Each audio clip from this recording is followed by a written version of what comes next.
इसलिए क्योंकि 26 दिनों से जिस सोनम वांगचुक ने अन्न का एक दाना नहीं खाया, जिसने मीम से आंदोलन बने कॉकरोच जनता पार्टी के प्रोटेस्ट को लार्जर देन लाइफ बनाया, जब आधी रात को मेदांता अस्पताल में जेपी नड्डा और जितेंद्र सिंह उन्हें मिलते हैं, एक चिट्ठी देते हैं, तो सोनम वांगचुक मुस्कुराते हुए अनशन को तोड़ देते हैं। और जब आंदोलन का सबसे बड़ा चेहरा यह कहता है कि अब अनशन खत्म, सरकार ने बातें मान ली, सरकार कह रही है कि छात्रों पर एफआईआर नहीं होगी, जो दुनिया में नहीं उन्हें मुआवजा दिया जाएगा, फास्ट ट्रैक कोर्ट बनाया जाएगा, संसद में बात की जाएगी, तो क्या इस आंदोलन का यहीं से दी एंड हो गया? क्या जंतर मंतर की वो भीड़ जो सड़क से संसद निकलने में पुलिस वालों को भी नहीं छोड़ रही थी, अपने गुस्से का इजहार खुलकर कर रही थी, वो जीत मानकर घर लौट जाएगी? क्या वो लड़का जो 3 साल से पेपर की तैयारियां कर रहा था और बार बार पेपर लीक आने पर परेशान हो रहा था, फ्रस्ट्रेट हो रहा था, वो इससे अपनी जीत मानेगा और लड़ाई को यहीं खत्म कर देगा? या यहीं से सवालों की शुरुआत होगी? सवाल कि जिस आंदोलन की सबसे बड़ी मांग शिक्षा मंत्री धर्मेंद्र प्रधान का इस्तीफा था, सोनम वांगचुक ने जब शर्तें रखी तो वो शर्त आखिरी में और ऑप्शनल क्यों रख दी गई? और अगर धर्मेंद्र प्रधान का इस्तीफा नहीं है तो फिर सोनम वांगचुक की क्या बाकी मांगों से छात्र मान जाएंगे? दूसरा सवाल जो बड़ा इंपॉर्टेंट है कि वो नरेंद्र मोदी सरकार जो 26 दिनों से चुपचाप बैठी थी, वो बीते 24 घंटों में इतनी तेज कैसे हो गई? आधी रात को देश के प्रधानमंत्री पहली बार शायद अपने फोन से वीडियो बना रहे थे, खुद उन्होंने बनाया, ऐसे ऊपर देखिए फ्रेम खाली है, और वो प्रधानमंत्री जो मित्रों कहकर संबोधित करते हैं, वो जेनजी को फ्रेंड्स कहकर संबोधित कर रहे थे। फ्रेंड्स, इंस्टाग्राम के फॉर्मेट में वीडियो बना रहे थे ताकि रील पर वायरल हो, शॉर्ट्स में वायरल हो, लोग जाने। उन्होंने फास्ट ट्रैक कोर्ट का ऐलान किया, शिक्षा के सेक्रेटरी को हटा दिया, जो बच्चे इस दुनिया में नहीं उनके लिए मुआवजे का ऐलान किया, और यह भी कहा कि हम इसको लेकर बहुत सीरियस हैं और ये लड़ाई आगे चलेगी, बहुत कड़ी सजा देंगे। अब जनता के मन में सवाल है, ये भीड़ को देखकर मोदी जी का डर है, या मोदी जी को फाइनली रियलाइज हुआ कि बच्चों की जो प्रॉब्लम है वो बहुत जेन्युइन है?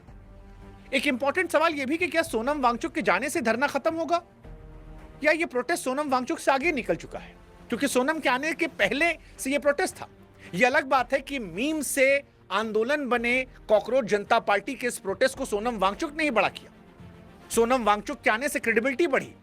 लेकिन फिर भी अगर सोनम के आए बगैर यह शुरू हो सकता है, तो क्या सोनम के जाने के बाद यह हट जाएगा?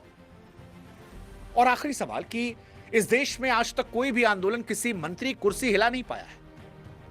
क्या इतिहास इस बार भी खुद को दोहरा रहा है? सारी मांगे मान ली गई, सिर्फ कुर्सी नहीं हटेगी? यह इतिहास एक नए सिरे से इस बार लिखा जाएगा? यह वो सवाल है जो जंतर मंतर से लेकर देश के सारे घरों में फिलहाल चल रहा है। सरकार ने जब कहा कि दोपहर में छात्रों से बातचीत की जाएगी और उसके बाद अब बच्चों की जीत हो गई, तो यह सवाल कि क्या यह आंदोलन का दी एंड है या फिर इंटरवल भी नहीं हुआ अभी। नमस्कार, मैं हूं शुभांकर मिश्रा और यह बड़ी ऐतिहासिक घड़ी है। ऐतिहासिक घड़ी इसलिए कह रहा हूं क्योंकि प्रधानमंत्री नरेंद्र मोदी आधी रात को आते हैं। आधी रात को प्रधानमंत्री का आना बताता है कि इस मामले को लेकर सरकार परेशान हुई है, इसको लेकर वो सीरियस है, वो इसे खत्म करना चाहती है। सोनम वांगचुक मान जाते हैं, हैप्पी तस्वीरें आती हैं, एक मैसेजिंग दी जा रही है सरकार की तरफ से, सरकार के चाहने वालों की तरफ से कि बच्चों की मांग हमने मान ली है, सोनम वांगचुक को मना लिया है। अब जो बचे हैं वो एलिमेंट हैं जो हिंसा करवाना चाहते हैं। सोनम वांगचुक खुद ट्वीट कर रहे हैं कि पीसफुल होना चाहिए, इसमें कुछ अराजकता आ गए हैं। सलमान खान से लेकर बहुत सारे बॉलीवुड के सितारे अपील कर रहे हैं कि प्रोटेस्ट को एंड कर दिया जाए और अब बच्चे पढ़ाई लिखाई करें, घर लौटे, सोनम वांगचुक भी एंड करें। और यहीं से सवालों के बीच में वो सवाल आ रहा है कि क्या इस प्रोटेस्ट का दी एंड हो गया? ये कहानी आज हम आपको समझाएंगे, इसके बहुत सारे पहलू हम आपको बताएंगे, लेकिन उससे पहले हमारी आपसे गुजारिश हर बार की तरह कि आप हमारी ताकत बनिए, क्योंकि निष्पक्षता से हमारी आवाज को अगर ताकत देना है तो आपको हमारा साथ देना होगा। आप में से लाखों लोग हमारे वीडियोस देखते हैं लेकिन सब्सक्राइब कम करते हैं, कीजिएगा और प्लीज व्हाट्सएप चैनल पर जुड़िएगा ताकि ये वीडियोस मैं आपको दूं, आप भी अपने दोस्तों में शेयर कर सकें, ना भी शेयर करें तो कम से कम खुद देख सकें। लिंक डिस्क्रिप्शन में, कमेंट सेक्शन में स्कैन लगा दिया है, या व्हाट्सएप पे सर्च कर लेना। अब शुरुआत करते हैं पहले सवाल से, इंपॉर्टेंट सवाल। सोनम वांगचुक ने अनशन तोड़ा या फिर हालात ने उन्हें तोड़वा दिया? देखिए, सोनम वांगचुक ने जो एक्स पर पोस्ट किया है उसको अगर पढ़ेंगे तो वो कहते हैं कि अलग अलग पार्टियों के 65 सांसद या तो मिलने आए या चिट्ठी लिखकर कहा कि अनशन तोड़ दीजिए। बॉलीवुड से भी आवाज आई, लंबी बातचीत चली। 26 दिन में सोनम वांगचुक का वजन जो है करीब 11 किलो घट गया था, यानी 11 किलो मांसपेशियां भी गई, खड़े होना मुश्किल था। अब आपके घर में कोई एक हफ्ता खाना ना खाए तो परेशान हो आता है। सोचिए, यह आदमी 26 दिन से भूखा था, अपने लिए नहीं, हमारे आपके बच्चों के लिए। लेकिन सोनम वांगचुक ने अपनी हेल्थ को वजह नहीं बताया। उन्होंने खुद जो सबसे बड़ी वजह बताई इस प्रोटेस्ट को खत्म करने की, वो थी देश में हिंसा भड़कने का डर। वो लिखते हैं कि जंतर मंतर पर तो सब कुछ शांत है, लेकिन मंच के नीचे कुछ शरारती तत्व इस आंदोलन की आड़ में हिंसा भड़काने के फिराक में हैं। और उनका लॉजिक साफ है, सामने वाला कुछ भी करे हम फूल से जवाब देंगे। यानी वो अपने आप को गांधी जी के तौर पर पेश कर रहे हैं, एक थप्पड़ मारे दूसरा गलाई करो, तुम थप्पड़ नहीं मारोगे।